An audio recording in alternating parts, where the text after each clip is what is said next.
Hello guys, welcome to Infinite Stories. Please leave a like and subscribe to our channel for more interesting stories. Let's get into the story. Richard Belmont stood in his sprawling penthouse overlooking the glittering city, a glass of vintage scotch in his hand.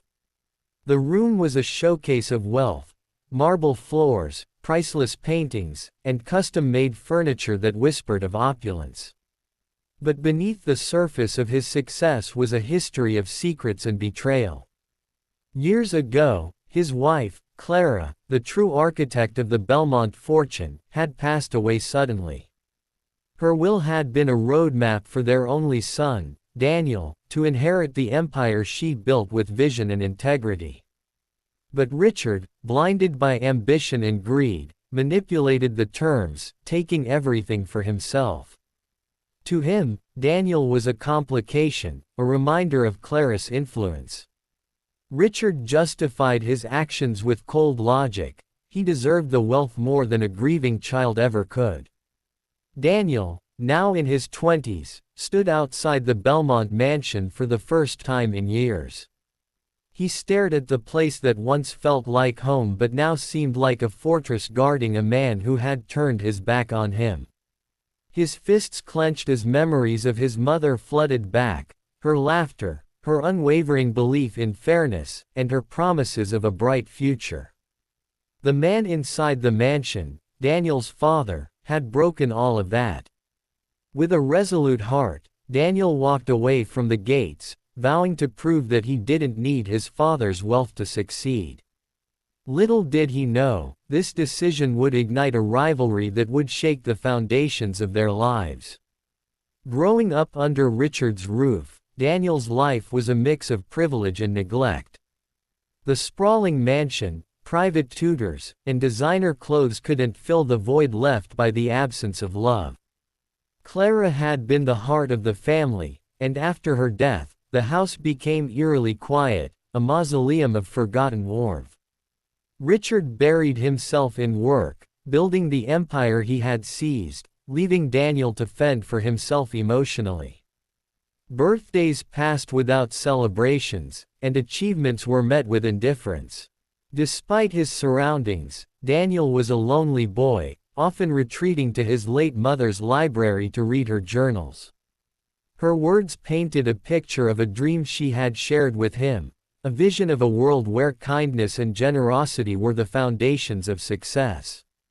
By the time Daniel was a teenager, the cracks in his relationship with his father had become chasms. Richard's coldness was no longer subtle, it was a weapon. "The world doesn't owe you anything, Daniel," Richard would often say, dismissing the boy's needs with a wave of his hand. Daniel, determined not to break, found solace in school, where he excelled academically.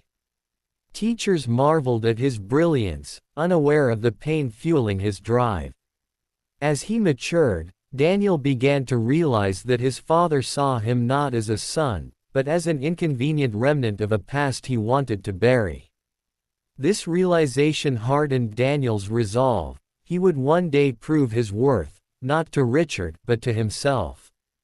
Clara Belmont had been a force of nature, an ambitious entrepreneur with a heart as big as her dreams. She had built Belmont Industries from the ground up, defying societal norms and earning respect in a world dominated by men. To her, success wasn't just about wealth, it was about impact. Clara's greatest joy, however, wasn't her business but her son, Daniel. From the moment he was born, she showered him with love and nurtured his curiosity. She often told him stories of how the company would one day be his, a legacy for him to protect and grow. "Remember, Daniel," she'd say, "wealth means nothing if it doesn't serve others." Her words stayed with him, even after her untimely death. After Clara's passing, Daniel clung to her memory like a lifeline. Her journals became his guide, filled with notes about her philosophies and her dreams for him. In one entry, she wrote about her plans to transfer the company to Daniel when he turned 21, ensuring he'd have the resources to build his future. But Richard had other plans. He manipulated the will, using legal loopholes to claim everything for himself. Clara's dream for Daniel became another casualty of her death, leaving the boy with nothing but her words and his own determination. As Daniel read her journals late at night, he made a silent vow: he would reclaim what was rightfully his, not just for himself, but to honor the mother who believed in him. As Daniel approached the end of high school, he had his sights set on a prestigious college education. He believed his hard work and academic excellence would be enough to convince his father to support him financially. One evening, mustering all his courage, Daniel approached Richard in his study. The room smelled of cigars and scotch, and Richard barely looked up from his newspaper when Daniel spoke. "I've been accepted into Stanford," Daniel began, excitement tinged with nervousness. "I was hoping you could help with the tuition." Richard lowered the paper, his face impassive. "Stanford, huh? You'll figure it out," he said, dismissing Daniel with a wave. "I'm not wasting money on something you can't handle." The rejection stung more than Daniel anticipated. He wasn't asking for charity, he was asking for a chance to build the future his mother had envisioned. That night, as he lay awake in his small, cold room, the reality of Richard's indifference sank in. Clara had built the fortune that Richard now hoarded, yet her son wasn't even deemed worthy of a fraction of it. From that moment, Daniel knew he was truly alone. His father wouldn't be his ally, he would be his obstacle. With no financial support from Richard, Daniel was forced to find another way. He took on multiple part-time jobs, from working in a diner to cleaning offices late at night. Days blurred into weeks as he juggled these jobs with his demanding coursework. Despite the exhaustion, Daniel excelled academically, fueled by a mix of determination and anger. His mother's voice echoed in his mind during his lowest moments, urging him to keep going. He learned the value of every dollar, saving what little he could while enduring the judgmental stares of his wealthy classmates. Living in a tiny apartment miles from campus, Daniel discovered the power of resilience. He started networking, attending seminars, and seeking advice from anyone willing to mentor him. One evening, after a grueling shift, he stumbled upon an entrepreneurship workshop hosted by a renowned business leader. Intrigued, he stayed until the end, and his insightful questions caught the speaker's attention. This encounter would mark the beginning of a pivotal relationship that would change the trajectory of Daniel's life. Though he still struggled to make ends meet, Daniel felt a spark of hope. He was building something from nothing, just as his mother had once done. Daniel's relentless pursuit of success came at a price. While his peers partied and built friendships, he rarely had time to socialize. His health began to deteriorate from sleepless nights and constant stress. There were days when he could barely afford food, surviving on instant noodles and coffee. His body grew leaner, his face more angular, but his resolve never wavered. "You can't stop now," he whispered to himself during his darkest moments. Despite the hardships, he refused to let his father's neglect define his future. One night, after collapsing from exhaustion in the middle of his shift at the diner, Daniel was rushed to the hospital. As he lay on the sterile hospital bed, staring at the ceiling, he felt the weight of his choices. Was this what his mother had envisioned for him? Was his determination blinding him to his own well-being? Yet even in that moment of vulnerability, Daniel couldn't shake the image of Richard's cold dismissal. He promised himself that he would rise above his circumstances. His ambition would not break him, it would forge him into someone stronger. During one of the entrepreneurship workshops he attended, Daniel met a man named Victor Morales, a self-made tech mogul who had risen from poverty. Victor saw potential in Daniel, who reminded him of his younger self. After the session, Daniel approached Victor, armed with questions and ideas. Impressed by Daniel's tenacity and vision, Victor agreed to mentor him. Under Victor's guidance, Daniel began shaping his ideas into a concrete business plan for a tech startup focused on creating affordable, sustainable solutions for everyday problems. Victor's mentorship was a game changer. He introduced Daniel to investors and offered him access to resources he could never have dreamed of. For the first time in years, Daniel felt he had an ally. Though his startup was still in its infancy, the validation from someone as successful as Victor gave him a renewed sense of purpose. With every small victory, Daniel felt closer to honoring his mother's legacy. But even as he moved forward, he couldn't escape the shadow of Richard's betrayal, which fueled his determination to prove that he was more than just an abandoned son. After months of relentless work, Daniel's startup began to gain traction. His innovative solutions to common problems attracted attention, earning him media coverage and a growing customer base. Investors who had initially dismissed him started to take notice. Despite his modest beginnings, Daniel's name began to circulate in business circles.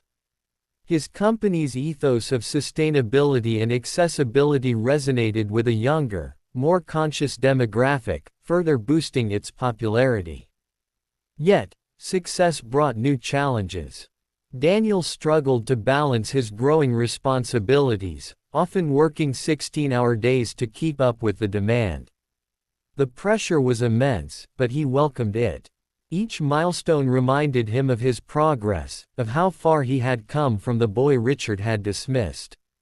He didn't need his father's wealth or approval, he was carving his own path. But even as he celebrated his accomplishments, a part of him couldn't help but wonder if Richard was watching, if the man who had refused to help him could see the empire he was building on his own terms.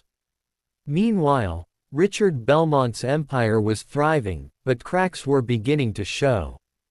His ruthless business practices had alienated many of his allies, and whispers of discontent began circulating among his executives. Richard, however, remained oblivious, too consumed by his own arrogance to see the storm brewing around him. To the public, he was a brilliant billionaire, but those closest to him knew the truth. His success was built on deception and exploitation.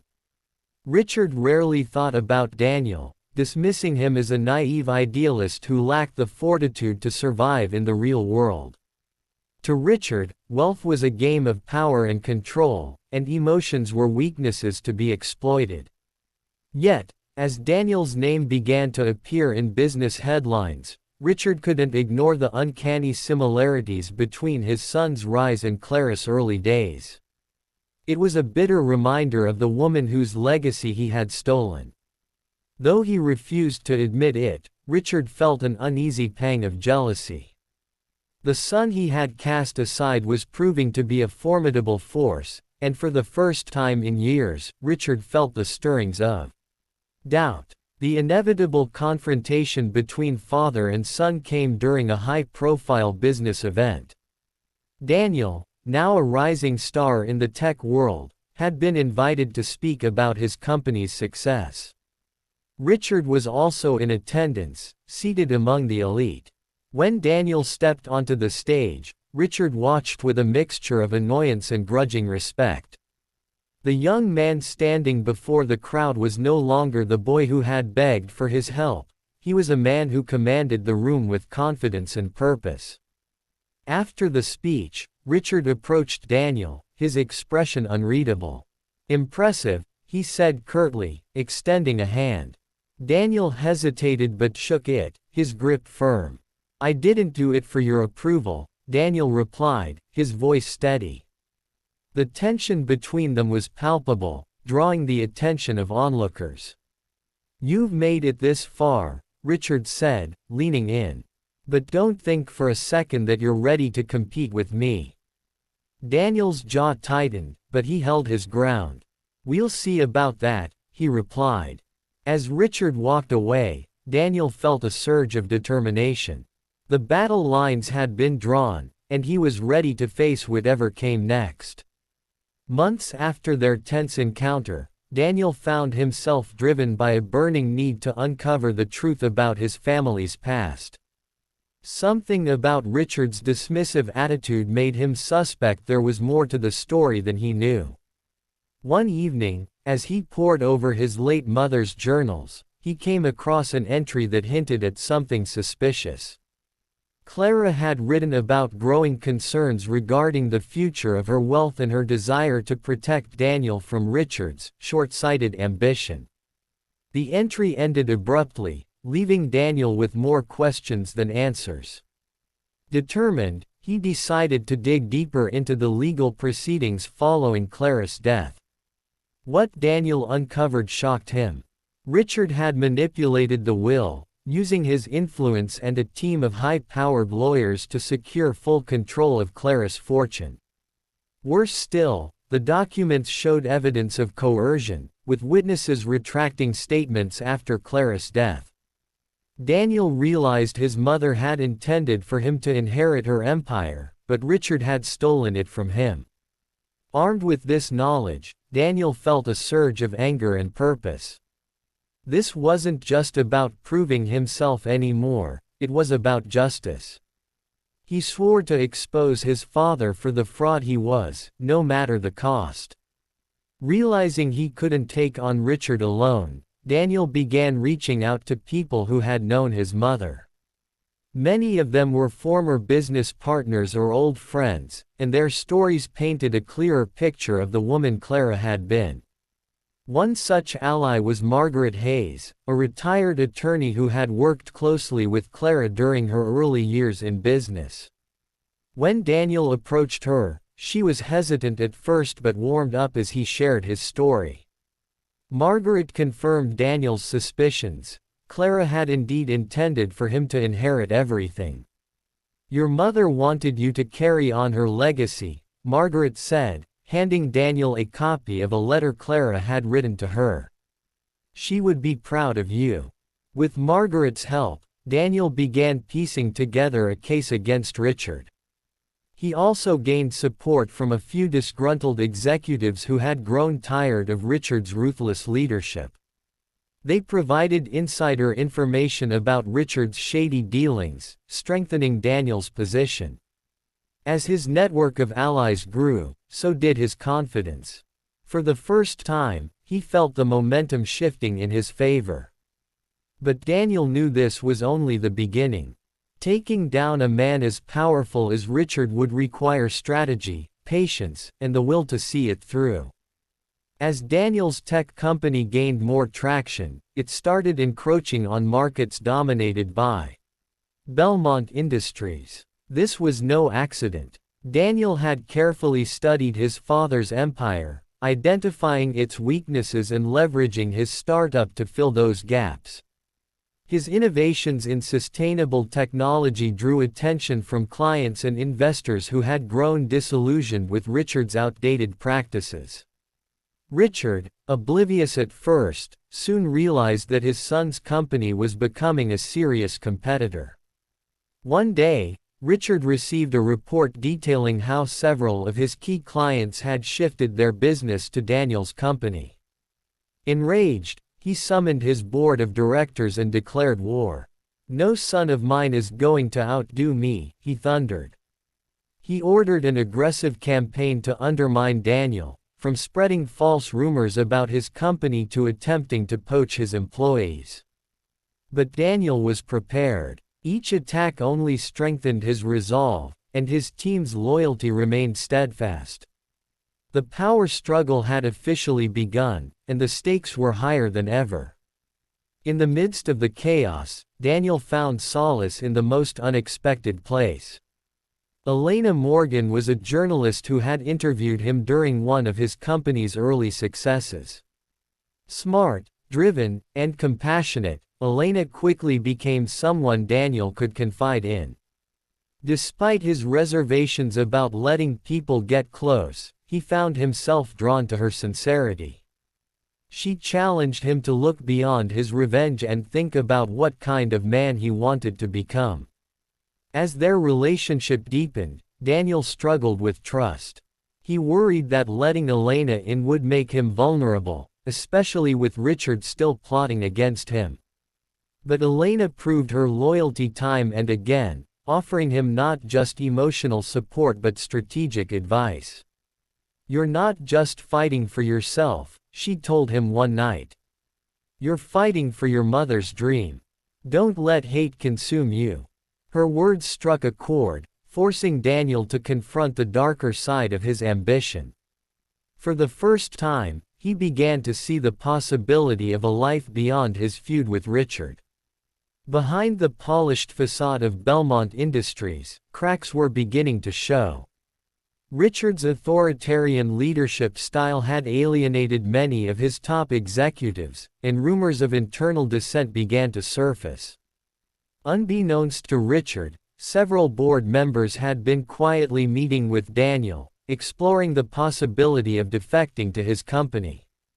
These meetings were the result of years of frustration with Richard's refusal to adapt to changing market trends. Daniel capitalized on this unrest, presenting a vision of innovation and inclusivity that sharply contrasted with Richard's outdated strategies. Slowly but surely, he began to siphon talent and resources away from Belmont Industries. Richard, consumed by his hatred for Daniel, failed to see the bigger picture. His obsession with crushing his son blinded him to the growing discontent within his own ranks. For the first time, Richard's empire was beginning to falter, and Daniel was ready to take advantage of every weakness. The turning point came when an investigative journalist published a damning exposé on Richard's business practices. The article detailed years of unethical behavior, including tax evasion, worker exploitation, and environmental violations. The public backlash was immediate, and Richard found himself facing multiple lawsuits and regulatory investigations. His carefully curated image as a brilliant billionaire began to crumble, and his company's stock price plummeted. Daniel, though not directly involved in the exposé, used the opportunity to position his company as a beacon of integrity and innovation. The contrast between father and son couldn't have been starker. While Richard scrambled to contain the fallout, Daniel soared to new heights, gaining the trust and admiration of clients and investors alike. The scandal marked the beginning of the end for Richard's unchecked power, and Daniel was determined to ensure there was no way back for him. With Belmont Industries in chaos, Daniel's company emerged as a dominant force in the industry. His groundbreaking technologies and ethical business practices attracted global attention, earning him accolades and awards. For Daniel, each success was a step closer to fulfilling his mother's dream. But despite his achievements, he couldn't shake the feeling that his battle with Richard wasn't over. His father's influence was waning, but he still wielded enough power to pose a threat. Determined to protect everything he had built, Daniel expanded his operations, securing partnerships with major corporations and governments. He also began laying the groundwork for a foundation in his mother's name, ensuring her legacy would live on. But even as he celebrated his victories, Daniel couldn't help but wonder, would his success ever feel complete without confronting Richard one final time? While sorting through old family documents, Daniel stumbled upon a journal that had belonged to one of Clara's close friends. The entries painted a picture of a woman who had been deeply troubled in the months leading up to her death. Clara had confided in her friend about her fears for Daniel's future, expressing concern over Richard's growing ambition. One entry, in particular, stood out. Clara mentioned feeling unsafe and hinted at discovering something that could ruin Richard if revealed. The implications were chilling. Could Richard have been involved in Clara's death? The idea seemed unthinkable, yet Daniel couldn't ignore the evidence. He decided to dig deeper, hiring a private investigator to uncover the truth. What he found would change everything, and set the stage for a final reckoning with the man who had destroyed his family. Armed with evidence of Richard's manipulation of the will and his possible involvement in Clarice's death, Daniel filed a lawsuit to reclaim his inheritance. The case quickly became a media sensation, with reporters dubbing it the Belmont feud. Public opinion overwhelmingly sided with Daniel, whose story of perseverance and integrity resonated with millions. The courtroom became a battleground, with both sides presenting their arguments in front of a captivated audience. Richard, ever defiant, dismissed the accusations as baseless and accused Daniel of trying to destroy his reputation out of spite.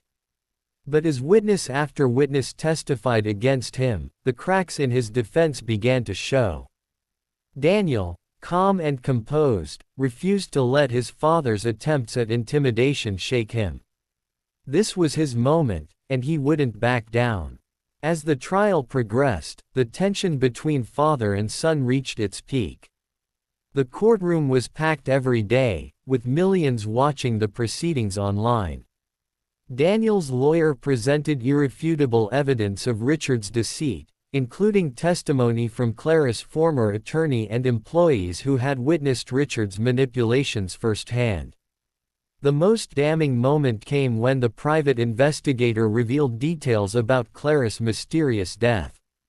Though there wasn't enough evidence to prove foul play, the revelations painted Richard as a man capable of anything to secure his power.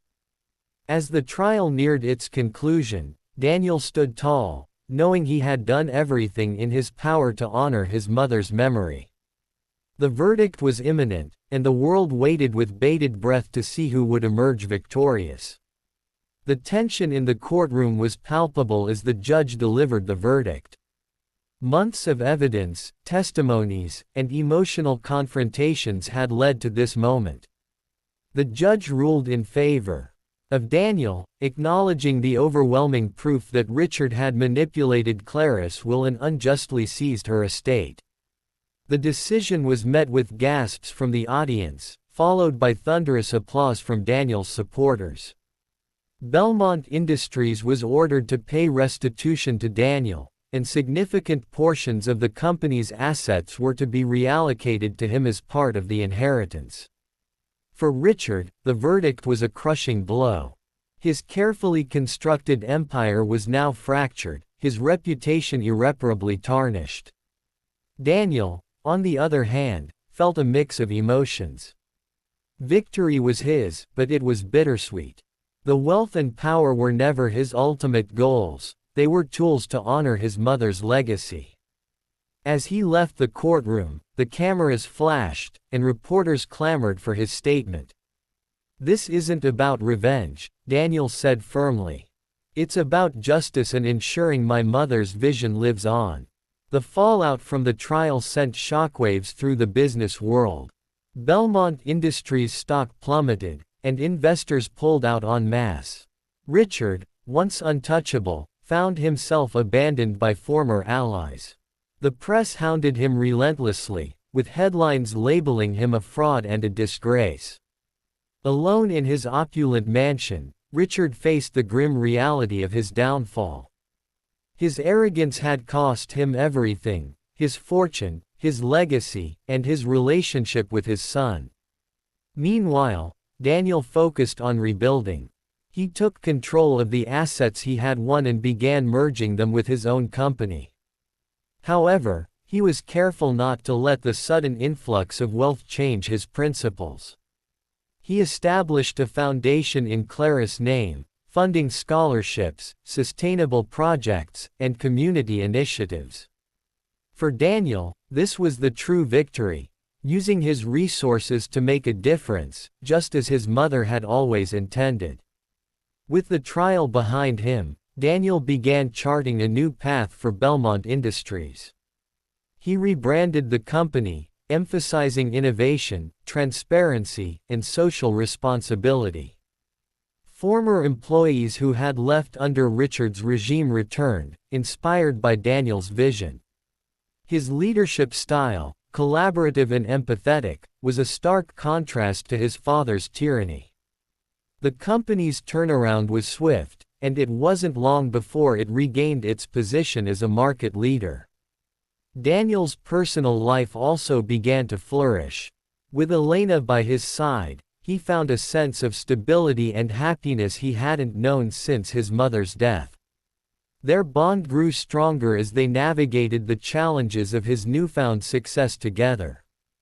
Elena encouraged Daniel to reflect on his journey, reminding him that he had risen above his circumstances without losing his integrity. For the first time in years, Daniel allowed himself to dream of a future filled with hope rather than conflict. Richard's life continued to spiral out of control. Stripped of his power and influence, he became a recluse, avoiding the media and shunning his former acquaintances. The man who had once commanded respect and fear was now a cautionary tale of greed and hubris. Alone in his empty mansion, Richard began to confront the choices that had led to his downfall. Memories of Clara haunted him, and he couldn't escape the guilt of what he had done to her and their son. One night, in a rare moment of vulnerability, Richard wrote a letter to Daniel. In it, he admitted his wrongdoings and expressed regret for the pain he had caused. However, the words felt hollow even as he wrote them. Would Daniel even read it? Would it matter? Richard's isolation grew deeper, and he began to realize that his wealth and power had never brought him the happiness he thought they would. His greatest loss wasn't his fortune, it was his family. As Daniel's influence grew, he was approached by government officials and international organizations seeking his expertise. One day, he received a surprising offer, a seat on a global council dedicated to advancing sustainable development. The position was prestigious, but it came with immense responsibilities. Accepting it would mean stepping away from the day-to-day operations of his company, something Daniel wasn't sure he was ready to do. After discussing it with Elena and his trusted advisors, Daniel decided to accept. "This is what my mother would have wanted," he said. The role allowed him to expand his impact on a global scale, advocating for the values Clara had instilled in him. As he traveled the world, forging partnerships and inspiring change, Daniel felt a profound sense of fulfillment. He was no longer just his mother's son or Richard's rival, he was a leader in his own right. Months after the trial, Daniel received a letter from Richard. The envelope, plain and unassuming, bore none of the bravado Daniel had come to associate with his father. As he read the letter, Daniel was struck by its tone of humility and regret. Richard admitted to his greed and betrayal, expressing remorse for the way he had treated Daniel and Clara. "I know I don't deserve forgiveness," the letter concluded, "but I wanted you to know that I'm sorry." The letter stirred conflicting emotions in Daniel. Part of him wanted to discard it, to move on without looking back. But another part of him, the part that still remembered the father he had once hoped for, felt a pang of empathy. After much deliberation, Daniel decided to visit Richard. It wasn't about reconciliation, it was about closure. As he stood on the doorstep of his father's crumbling mansion, Daniel prepared himself for a final conversation that would define their relationship. When Richard opened the door, Daniel was struck by how much his father had aged. The once imposing man now seemed frail and defeated. They sat in the dimly lit study, the same room where Richard had dismissed Daniel's pleas for help years ago. For the first time, Richard listened as Daniel recounted the pain of growing up in his shadow. "You didn't just take my inheritance," Daniel said. "You took away my chance to have a father." Richard didn't argue or deflect. He simply nodded, his eyes filled with regret. "I thought wealth was everything," he said quietly. "But I see now that it cost me the things that truly mattered." Though the conversation didn't erase the years of hurt, it gave Daniel the closure he needed. As he left, he felt lighter, as if he had finally shed the weight of his father's betrayal. Whatever happened next, he was ready to move forward. Back at his office, Daniel unveiled his latest project, the Clara Belmont Foundation's headquarters, a state-of-the-art facility dedicated to innovation and community outreach. The grand opening ceremony was attended by dignitaries, business leaders, and ordinary citizens whose lives had been touched by the foundation's work. As Daniel cut the ribbon, he felt a surge of pride. This was what his mother had envisioned, a legacy not of greed, but of generosity. The foundation quickly became a beacon of hope, funding education programs, environmental initiatives, and small businesses. Daniel's story inspired countless others to overcome adversity and fight for what they believed in. For Daniel, the foundation was more than just a tribute to his mother, it was proof that her values could change the world. Richard, now living a quiet life in a modest home, began volunteering at local charities. It was a far cry from his days as a billionaire, but it gave him a sense of purpose. He even started attending events hosted by the Clara Belmont Foundation, though he stayed in the background, unnoticed by most. One day, he and Daniel crossed paths at a fundraiser. To Richard's surprise, Daniel greeted him with a nod of acknowledgement. Though their relationship would never fully heal, there was a newfound respect between them. Richard saw in Daniel the man he had always wanted to be but never had the courage to become. For Daniel, seeing his father's transformation was bittersweet, but it affirmed his belief in the power of redemption. Life, he realized, was too short to hold on to hate. Years later, Daniel stood at the annual gala for the Clara Belmont Foundation, watching as a new generation of innovators shared their visions for the future. Elena stood beside him, their hands intertwined, as they reflected on how far they had come. Daniel's journey had been marked by pain and betrayal, but it had also been filled with resilience, love, and triumph. As he took the stage to deliver his speech, Daniel looked out at the crowd and smiled. "My mother once told me that wealth means nothing if it doesn't serve others," he began. "Today, I stand before you as proof that her words were true. This isn't just my story, it's our story. Together, we can build a world where kindness and ambition go hand in hand." The applause was deafening, and Daniel felt a deep sense of peace. Clara's dream had been realized, and her legacy would endure for generations to come. As years passed, Daniel's vision for his mother's legacy became more expansive. The Clara Belmont Foundation transitioned from being a national leader in social and technological innovation to a global force for change. Daniel's work on the International Council had forged partnerships across continents, allowing the foundation to launch initiatives in underdeveloped regions. From clean energy solutions to educational scholarships for marginalized communities, the foundation became a symbol of hope for millions. Daniel's leadership inspired a new generation of changemakers. His story of resilience and determination was often cited in classrooms and boardrooms alike. While he remained humble, he couldn't help but feel proud of how far he had come. Yet, he also understood that progress wasn't without challenges. His foundation faced opposition from political factions and corporations threatened by the shift in power dynamics. Daniel was no stranger to adversity, and he tackled these challenges with the same determination that had guided him through his feud with Richard. Despite his successes, Daniel often found himself reflecting on the past. The memory of his mother was ever present, her voice echoing in his thoughts during moments of doubt. However, there were still questions about her untimely death that haunted him. Clara's diary hinted at tensions with powerful figures beyond Richard, leading Daniel to suspect there were forces at play he hadn't uncovered during the trial. Determined to seek the truth, Daniel enlisted the help of a private investigator once again.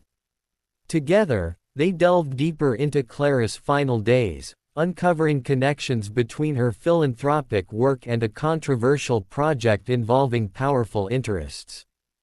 The revelations pointed to a cover-up far bigger than Daniel had imagined. With these new findings, Daniel knew he had to confront not only the ghosts of his past but also the people who had conspired to silence his mother's dreams.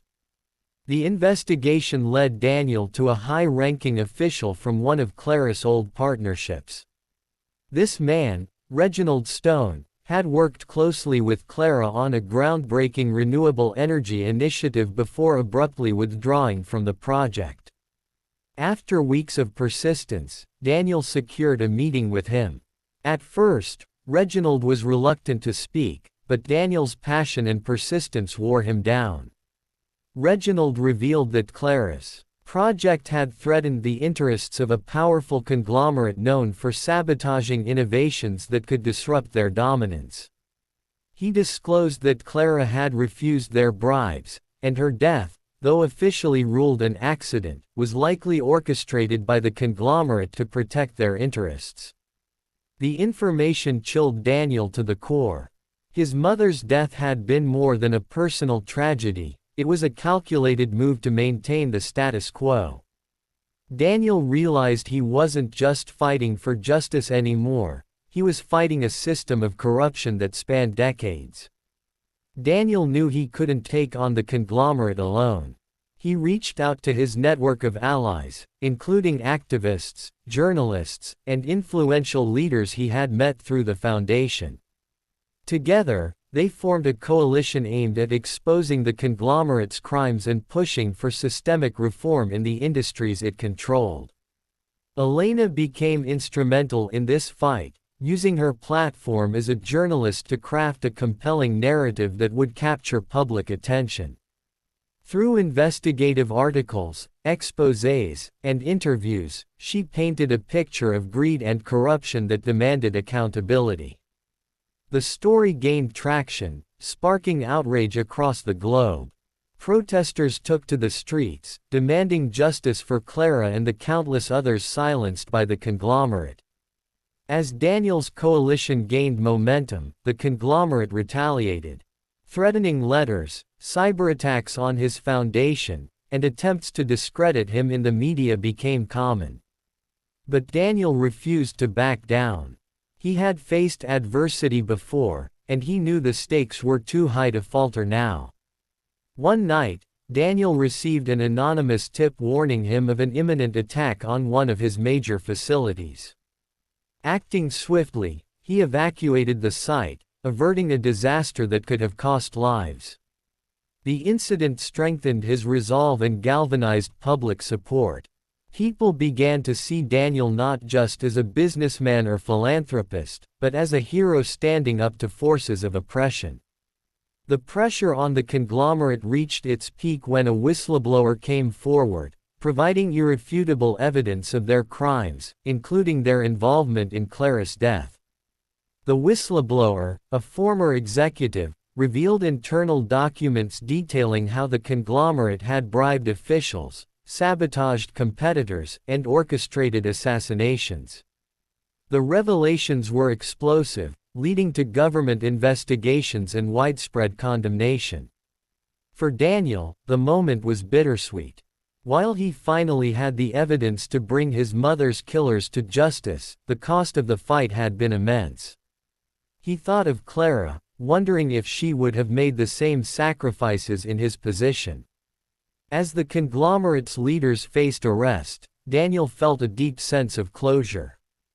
Justice, though delayed, had finally been served. With the conglomerate dismantled, Daniel turned his focus to rebuilding the industries it had corrupted. He spearheaded initiatives to promote transparency, sustainability, and ethical practices, ensuring such corruption could never take root again.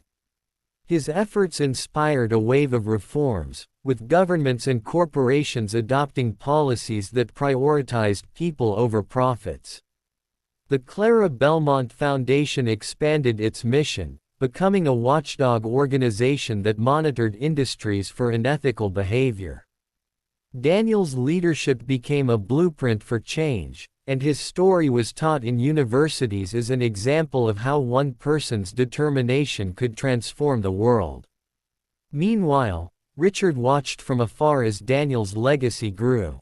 The old man, now frail and humbled, found himself reflecting on his life and the choices that had led to his estrangement from his son.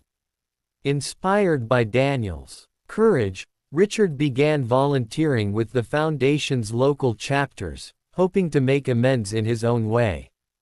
One day, Daniel received a letter from Richard, inviting him to meet.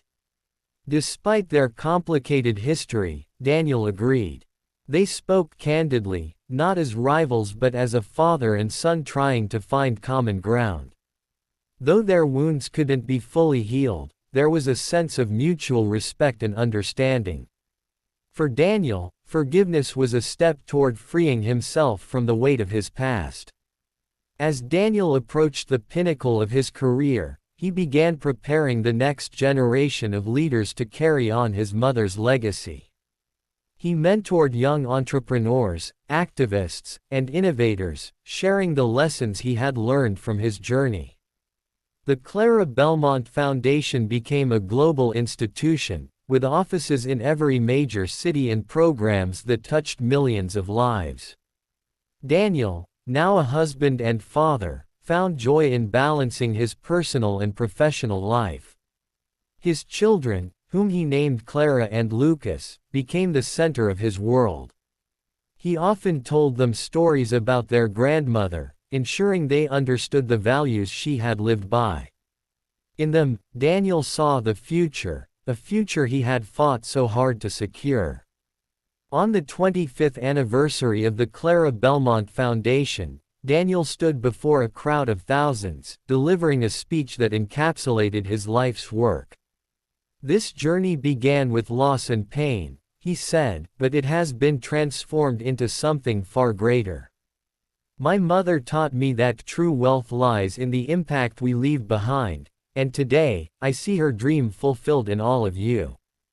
The applause was deafening, and Daniel felt a profound sense of peace.